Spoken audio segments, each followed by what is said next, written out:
नमस्कार दोस्तों, मैं मोहित अवस्थी अपने चैनल स्टडी विथ मोहित में आप सभी लोगों का स्वागत करता हूं। और आज से केमिस्ट्री की एक क्वेश्चन आंसर सीरीज़ शुरू कर रहा हूं।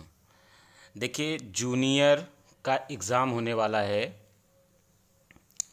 तो उसके हिसाब से कुछ केमिस्ट्री के, कुछ क्वेश्चन बायो के और फिजिक्स के मैं कराने का प्रयास करूंगा, जो महत्वपूर्ण हैं, जो पूछे जा सकते हैं। और इससे यदि आप लोगों का कुछ फ़ायदा हो जा रहा है तो बहुत अच्छी बात है। बाकी जो लोग TET, C TET, super TET या railway group D, SSC, SSC GD या मान लीजिए यूपी ट्रिपल एससी की तैयारी कर रहे हैं, उनके लिए भी फ़ायदेमंद साबित होगी ये क्लास। क्योंकि मैं करने क्या जा रहा हूँ कि जो प्रीवियस ईयर के क्वेश्चंस हैं, जो पूछे गए हैं, उन्हीं को सेलेक्ट करके यहाँ पर सॉल्व कराऊंगा। और एक बेहतर तरीका होगा तैयारी करने का। देखिए, और साथ में यदि आप लोगों को ये चीज़ें पसंद आ रही हैं तो कमेंट्स करके बताइएगा, और ज़्यादा भी वीडियो आपको मिलते रहेंगे। चलिए शुरुआत करते हैं। पहला क्वेश्चन आप लोग देख रहे हैं, अमोनिया के सृजन के काम में आने वाली गैसें हैं। विकल्प देखिए, विकल्प ए में है नाइट्रोजन तथा ऑक्सीजन। विकल्प ए में क्या है? नाइट्रोजन तथा ऑक्सीजन। बी में क्या है? ऑक्सीजन तथा नाइट्रिक ऑक्साइड। और सी में है नाइट्रोजन तथा मीथेन। और डी में है नाइट्रोजन तथा हाइड्रोजन। तो सही आंसर इसका क्या हो जाएगा? नाइट्रोजन तथा हाइड्रोजन। कहने का मतलब क्या है कि अमोनिया के सृजन के काम आने वाली गैसें कौन सी हो जाएंगी? नाइट्रोजन तथा हाइड्रोजन। अब देखिए, नाइट्रोजन के बारे में कुछ पॉइंट आप याद रखिएगा। नाइट्रोजन के बारे में आपसे क्वेश्चन पूछे जा सकते हैं। जैसे आपको पता है कि सीमेन, सीमेन जो होता है उसको द्रव नाइट्रोजन में रखा जाता है। कुछ चीज़ें जो मैं अब बोलते जा रहा हूँ उनको आप लोग नोट कर लीजिएगा, क्योंकि इस क्वेश्चन के माध्यम से मैं आपको 10-20 फैक्ट और महत्वपूर्ण बताऊंगा जो आपसे पूछे गए हैं। जैसे आप जानते हैं, ये तो आप समझ गए हैं कि अमोनिया के सृजन के काम आने वाली गैसें कौन सी हैं, तो आप क्या याद रखेंगे? नाइट्रोजन है और हाइड्रोजन है। साथ में याद रखिएगा कि सीमेन, जैसे आपसे पूछा जाए सीमेन किस में रखा जाता है, तो आप क्या बताएंगे? द्रव नाइट्रोजन में रखा जाता है। सीमेन किस में रखा जाता है, तो क्या बताएंगे? द्रव नाइट्रोजन में। ऐसे ही आपसे पूछा जाएगा कि हवाई जहाज के टायर में क्या भरा जाता है, तो आप क्या बताएंगे? कि हवाई जहाज के टायर में भी नाइट्रोजन भरा जाता है। अमोनिया के उत्पादन में भी किसका प्रयोग होता है, तो क्या बताएंगे? नाइट्रोजन का। अमोनिया के उत्पादन में, हवाई जहाज के टायर में सीमेन रखा जाता है द्रव नाइट्रोजन में। साथ में आपको पता है कि प्रोटीन में भी 13 से 16% नाइट्रोजन उपस्थित होता है। प्रोटीन में भी क्या होता है? 13 से 16% नाइट्रोजन उपस्थित होता है। साथ में आपको पता है कि जो वायुमंडलीय हवा होती है उसमें सबसे ज़्यादा मात्रा में कौन सी गैस पाई जाती है, तो आप क्या बताएंगे? नाइट्रोजन, है ना। कितनी परसेंट पाई जाती है, तो क्या बताएंगे? 78%। तो आप देख रहे हैं, एक क्वेश्चन तो आपका ये तैयार हुआ कि अमोनिया के सृजन के काम आने वाली गैस कौन सी है, तो आप क्या बताएंगे? नाइट्रोजन तथा हाइड्रोजन। अब नाइट्रोजन के बारे में आप लोगों ने समझ लिया है कि नाइट्रोजन, द्रव नाइट्रोजन में क्या रखा जाता है? सीमेन रखा जाता है। प्रोटीन में भी 13 से 16% नाइट्रोजन होता है। साथ में हवा में सबसे ज़्यादा मात्रा में पाई जाने वाली गैस भी नाइट्रोजन है। और बताएंगे कि अमोनिया के उत्पादन में भी नाइट्रोजन का प्रयोग होता है। अगला, जैसे हवाई जहाज़ के टायर में भी नाइट्रोजन भरी जाती है। ये क्लियर रहेगा ना। साथ में देख लीजिए कि जैसे इसमें विकल्प में क्या दिया हुआ है? हाइड्रोजन। विकल्प में क्या दिया हुआ है, तो क्या बताएंगे? हाइड्रोजन दिया है ना। विकल्प में क्या है? ये हाइड्रोजन। नाइट्रोजन के बारे में आप लोग समझ चुके हैं। अब हाइड्रोजन के बारे में देख लीजिए। हाइड्रोजन को भविष्य का ईंधन कहा जाता है। इसको क्या कहा जाता है? भविष्य का ईंधन कहा जाता है। किसे कहा जाता है? हाइड्रोजन को कहा जाता है। और इसकी खोज किया था हेनरी कैवेंडिश ने। याद रहेगा ना, खोज किसने किया हाइड्रोजन की, तो क्या बताएंगे, हेनरी कैवेंडिश ने किया था। और हाइड्रोजन के 3 समस्थानिक होते हैं, आपसे पूछे भी गए हैं, कई बार पूछे गए हैं कि हाइड्रोजन के कितने समस्थानिक होते हैं, तो क्या बताएंगे, 3 समस्थानिक होते हैं। कौन कौन से, एक होता है प्रोटियम, दूसरा है ड्यूटेरियम, तीसरा क्या है, ट्राइटियम। क्या बताएंगे, प्रोटियम, ड्यूटेरियम, ट्राइटियम, ये क्या हैं, हाइड्रोजन के समस्थानिक हैं, है ना। क्या याद रखेंगे कि ये हाइड्रोजन के समस्थानिक हैं। अब ध्यान दीजिएगा, एक चीज़ और याद रखिए, अगर आपसे कोई पूछ ले नाइट्रोजन की खोज किसने किया, तो क्या बताएंगे, रदरफोर्ड ने। नाइट्रोजन की खोज किसने किया था, तो क्या बताएंगे, रदरफोर्ड ने। हाइड्रोजन की खोज किसने किया, हेनरी कैवेंडिश ने किया था, है ना। और इसे हाइड्रोजन को क्या कहते हैं, भविष्य का ईंधन कहते हैं। ऑक्सीजन की अच्छा खोज किसने किया था, अगर पूछ लिया जाए ऑक्सीजन की खोज किसने किया था, तो क्या बताएंगे, जे प्रिस्टले ने किया था, है ना। ऑक्सीजन की खोज किसने किया, तो क्या बताएंगे, जैसे इसमें ऑक्सीजन भी दिया हुआ है ना, तो अगर पूछ लिया जाए ऑक्सीजन की खोज किसने किया, तो क्या बताएंगे, जे प्रिस्टले ने किया था, है ना। ऐसे ही पूछ लिया जाए कौन सी गैस जलने में सहायक होती है, तो आप क्या बताएंगे, जलने में सहायक कौन सी है, ऑक्सीजन है। ऑक्सीजन अगर है तभी कोई चीज़ जलती है ना। ये चीज़ें आपका क्लियर रहेगा। नेक्स्ट क्वेश्चन देखते हैं। साथ में दोस्तों, यदि आपको ये क्लास पसंद आ रही है तो मुझे कमेंट्स करके बताइएगा, मेरा भी थोड़ा उत्साह बढ़ेगा। और एक काम ये भी कर सकते हैं आप लोग कि अपने दोस्तों को शेयर कर दीजिए। और मैं आपसे कुछ भी मांग नहीं रहा हूँ, सिर्फ क्या कह रहा हूँ कि आप अपने दोस्तों को शेयर कर दीजिए। और अगर इतने में भी आपको कोई समस्या महसूस हो रही हो तो कोई बात नहीं, आप अपना पढ़ते रहिए, है ना, अगर आपको अच्छा लग रहा है तो। नेक्स्ट क्वेश्चन देखते हैं। नेक्स्ट क्वेश्चन है, पृथ्वी की पपड़ी में, मतलब कह सकते क्रस्ट में, ये दिया हुआ है यहाँ पर, पृथ्वी की पपड़ी में मतलब क्रस्ट में विशुद्ध रूप में पाई जाने वाली धातु है। पृथ्वी की पपड़ी में विशुद्ध रूप में पाई जाने वाली धातु है। अब देखिए विकल्प में दिया हुआ है, ए में दिया है सोडियम, बी में है मैग्नीशियम, और सी में है तांबा, और डी में क्या है, प्लेटिनम। तो इसके हिसाब से, इस क्वेश्चन के हिसाब से तो सही आंसर क्या हो जाएगा, प्लेटिनम। इस क्वेश्चन के हिसाब से सही आंसर क्या हो जाएगा, तो क्या बताएंगे, प्लेटिनम। लेकिन जब भी आपसे पूछा जाए कि भूपर्पटी मतलब क्रस्ट में सबसे अधिक मात्रा में को क्या पाया जाता है, तो आप क्या बताएंगे, ऑक्सीजन। क्या है, ऑक्सीजन कितना होता है, लगभग 46.8%। दूसरे स्थान पर पूछा जाए तो आप क्या बताएंगे, सिलिकॉन। दूसरे स्थान पर क्या बता देंगे, सिलिकॉन। दूसरे स्थान पर क्या होता है, सिलिकॉन, ये कितना होता है, 27.72%। और तीसरे स्थान पर क्या है, तो क्या बताएंगे, एल्यूमिनियम। तीसरे स्थान पर क्या है, तो क्या बताएंगे, एल्यूमिनियम। लेकिन इस क्वेश्चन में विकल्प के हिसाब से सही आंसर क्या है, प्लैटिनम। कि पृथ्वी की पपड़ी में विशुद्ध रूप में पाई जाने वाली धातु कौन सी है, प्लैटिनम।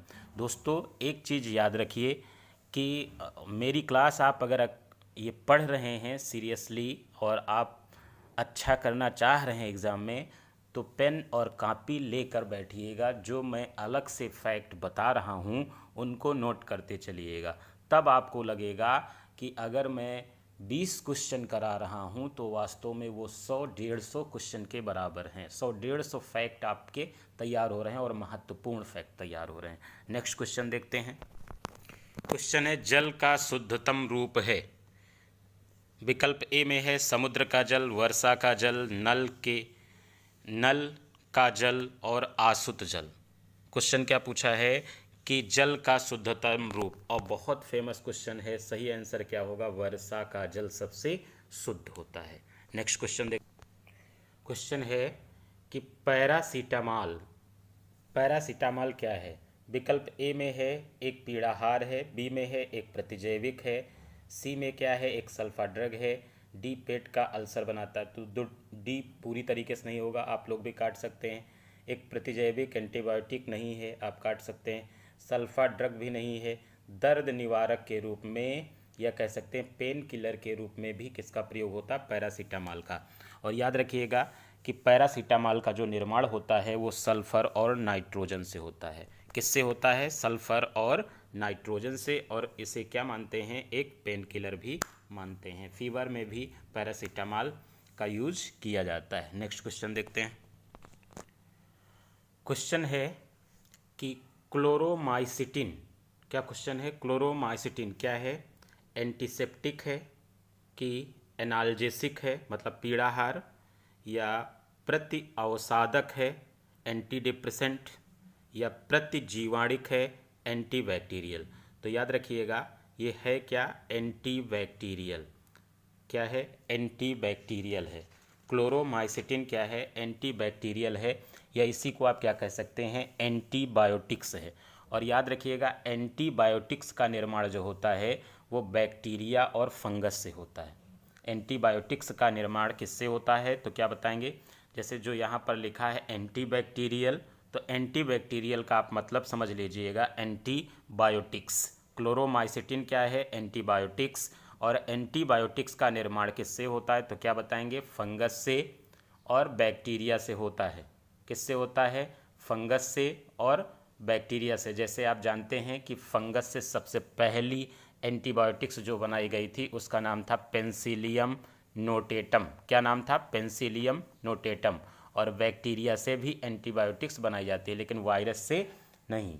समझ रहे हैं ना मेरी बात। और ये जो एंटीबायोटिक्स होते हैं ये क्या करते हैं कि अन्य जो जीवाणु होते हैं या बैक्टीरिया होते हैं उनको मारने का काम करते हैं।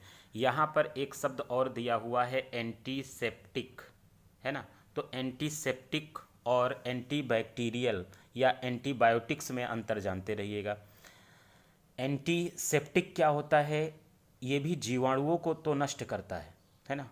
एंटीसेप्टिक जीवाणुओं को नष्ट करता है, जैसे बायोटिक्स भी किसको नष्ट करता है, बैक्टीरिया को। वैसे एंटीसेप्टिक भी किसको नष्ट करता है, तो क्या बताएंगे, बैक्टीरिया को। दोनों में अभी क्या है, कोई अंतर नहीं है। एंटीसेप्टिक और एंटीबायोटिक्स दोनों बैक्टीरिया को नष्ट करते हैं। लेकिन जब एंटीबायोटिक्स आपसे अलग से पूछा जाए तो याद रखिएगा कि ये घाव भरने में भी सहायक है। किसमें, घाव भरने में भी कौन सहायक है, तो क्या बताएंगे, एंटीसेप्टिक, है ना। तो ये चीज़ क्लियर है कि क्लोरोमाइसिटिन क्या है, तो क्या बताएंगे, एंटीबायोटिक्स है या एंटीबैक्टीरियल है। इसका प्रयोग किससे किया जाता, इसका प्रयोग जीवाणुओं को मारने में या बैक्टीरिया को मारने में। और इसे किससे तैयार किया जाता है, तो क्या बताएंगे, फंगस से और बैक्टीरिया से। एंटीसेप्टिक क्या है, तो आप बता देंगे कि ये भी बैक्टीरिया को मारता है और साथ में घाव भरने में प्रयोग होता है। नेक्स्ट क्वेश्चन देखते हैं। क्वेश्चन है वनस्पति घी। क्वेश्चन क्या है, तो क्या बताएंगे, वनस्पति घी के औद्योगिक उत्पादन की प्रक्रिया में शामिल है। वनस्पति घी के औद्योगिक उत्पादन की प्रक्रिया में शामिल है। विकल्प ए में है वियोजन, बी में है अपचयन, सी में है ऑक्सीकरण और डी में है आयनीकरण। तो ध्यान रखिएगा कि वनस्पति घी के औद्योगिक उत्पादन की प्रक्रिया को क्या कहते हैं, अपचयन कहते हैं। क्या कहते हैं, अपचयन कहते हैं। और इसमें क्या होता है, निकिल उत्प्रेरक की तरह एज ए कैटालिस्ट यूज होता है। याद रहेगा ना। वनस्पति घी का मतलब क्या है, डालडा के औद्योगिक उत्पादन की, प्रोडक्शन की प्रक्रिया में शामिल है, तो क्या बताएंगे, अपचयन। और इसमें कैटालिस्ट की तरह किसका प्रयोग होता है, तो क्या बता देंगे, निकिल। नेक्स्ट क्वेश्चन देखते हैं। क्वेश्चन है रासायनिक रूप से गन्ने की शर्करा मतलब शुगर, शर्करा का मतलब क्या हो जाएगा, शुगर। रासायनिक रूप से गन्ने की शर्करा क्या है, लैक्टोज है, ग्लूकोज है, सुक्रोज है, फ्रक्टोज है। तो आपको पता है क्या हो जाएगा, सुक्रोज। गन्ने में क्या पाया जाता है, सुक्रोज। दूध में क्या पाया जाता है, तो क्या बता देंगे, लैक्टोज। दूध में क्या होता है, लैक्टोज, है ना। और फ्रक्टोज क्या है, फलों में और शहद में पाई जाती है। किस में पाई जाती है, तो क्या बताएंगे, फल में। और किस में पाई जाती है, शहद में पाई जाती है। क्या पाई जाती है, फ्रक्टोज। फलों और शहद में कौन सी शुगर पाई जाती है, तो क्या बताएंगे, फ्रक्टोज। और नेचुरल शुगर्स में सबसे मीठी शुगर, सबसे मीठी शर्करा कौन सी हो जाएगी? फ्रक्टोज। तो रासायनिक रूप से गन्ने की शर्करा सुक्रोज। लैक्टोज किस में पाया जाता है? दूध में। दूध का घनत्व किससे मापते हैं? तो लैक्टोमीटर से। दूध से दही बनाने वाला बैक्टीरिया कौन सा है? लैक्टोबैसिलस है ना। और खट्टे दूध या दही में क्या पाया जाता है? तो क्या बताएंगे? लैक्टिक एसिड पाया जाता है। क्या पाया जाता है? खट्टे दूध में लैक्टिक एसिड पाया जाता है। ऐसे ही अगर आपसे पूछ लिया जाए कि दूध में पाया जाने वाला प्रोटीन कौन सा है, तो क्या बताएंगे? केसीन है। और केसीन के कारण ही दूध का सफ़ेद रंग होता है। और कैरोटीन के कारण क्या होता है? दूध का पीला रंग होता है। और दूध को पचाने वाला एंजाइम कौन सा है? तो क्या बताएंगे? रेनिन है। नेक्स्ट क्वेश्चन है ऑक्सीकरण वह प्रक्रिया है, मतलब ऑक्सीडेशन। ऑक्सीकरण का मतलब क्या है? ऑक्सीडेशन क्या है? ऑक्सीडेशन में हमेशा याद रखिएगा कि क्या होता है? इलेक्ट्रॉनों की हानि होती है। ऑक्सीडेशन में क्या होता है? इलेक्ट्रॉन की हानि होती है। नेक्स्ट क्वेश्चन बहुत ही अच्छा क्वेश्चन है। इसके पहले मैं इसको डिस्कस भी कर चुका हूँ कि हाइड्रोजन के कितने समस्थानिक हैं। आपको मैं पहले ही इसके पहले क्वेश्चन में ही बता चुका हूँ कि हाइड्रोजन के 3 समस्थानिक हैं।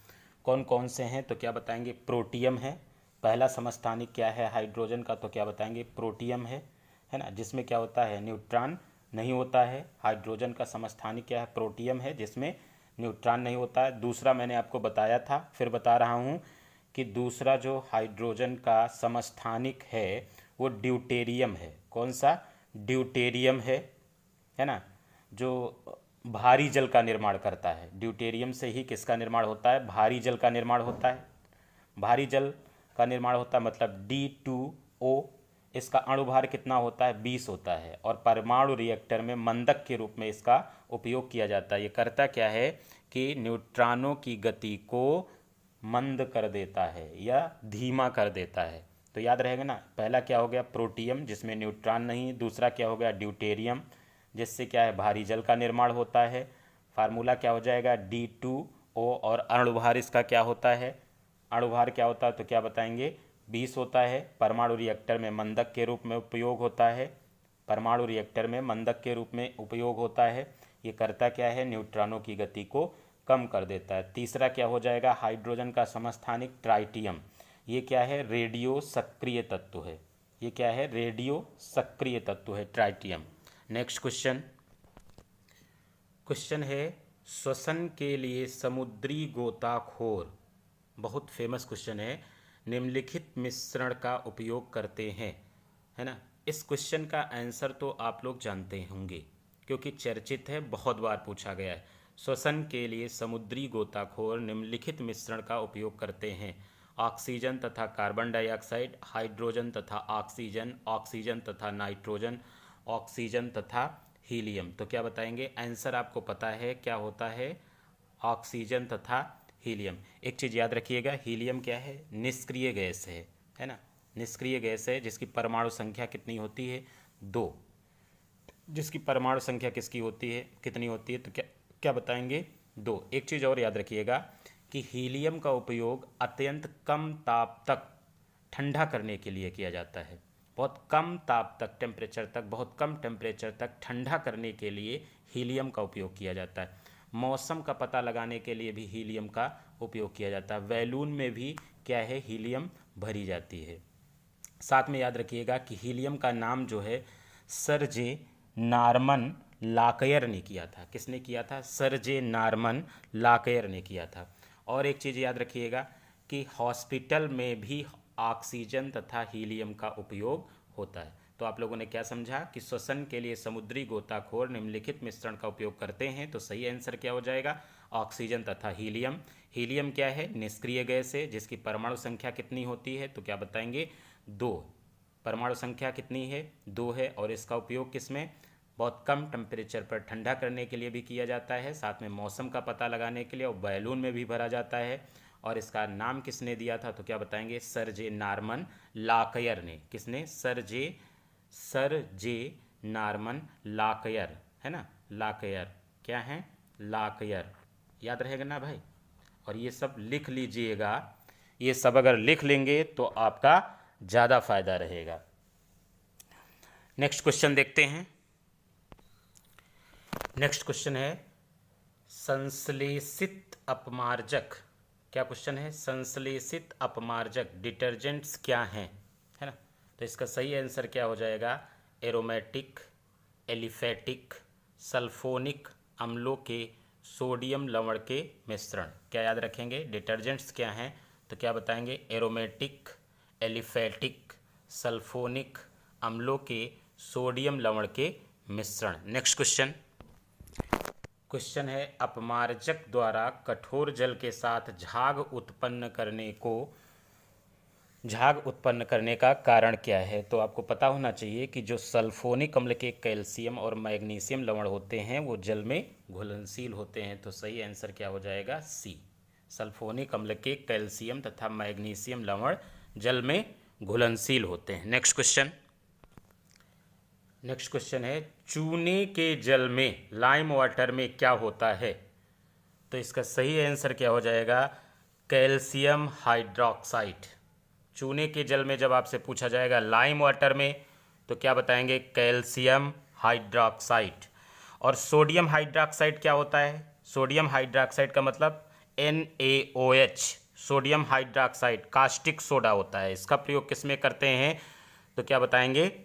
साबुन बनाने में। सोडियम हाइड्रोक्साइड NaOH, इसका प्रयोग किस में करते हैं तो क्या बताएंगे? साबुन बनाने में। किस में करते हैं तो क्या बताएंगे? साबुन बनाने में करते हैं। ये क्या होता है? NaOH। क्या होता है? NaOH, है ना। और कास्टिक इसी को कास्टिक सोडा भी कहते हैं। और लाइम वाटर की बात की जाएगी तो क्या होता है? लाइम वाटर क्या होता है? कैल्शियम हाइड्रोक्साइड CaOH का होल ट्वाइस। ये क्या होता है? CaOH का होल ट्वाइस, है ना। दोनों में अंतर रखिएगा। सोडियम हाइड्रोक्साइड साबुन बनाने में कास्टिक सोडा कहते हैं, क्या होता है? NaOH। Calcium hydroxide lime water CaOH का होल ट्वाइस। दोस्तों इस प्रकार से एक डेमो क्लास की तरह, केमिस्ट्री की डेमो क्लास की तरह मैंने ये क्वेश्चन कराए हैं। अब आप लोगों को ये बताना है कि आपको ये क्लास कैसी लगी है, आगे और कंटिन्यू किया जाए, आपको इससे फ़ायदा मिल रहा है कि नहीं मिल रहा है, या कितना फ़ायदा मिल रहा है ना। कुछ क्वेश्चन मैंने महत्वपूर्ण सेलेक्ट किए हैं और वो करवाए हैं। अगर आप लोगों को ये क्लास अच्छी लग रही है तो कमेंट्स बॉक्स में बताइएगा, और भी आगे हम ये सीरीज़ चलाते रहेंगे। धन्यवाद, मिलते हैं नेक्स्ट क्लास में।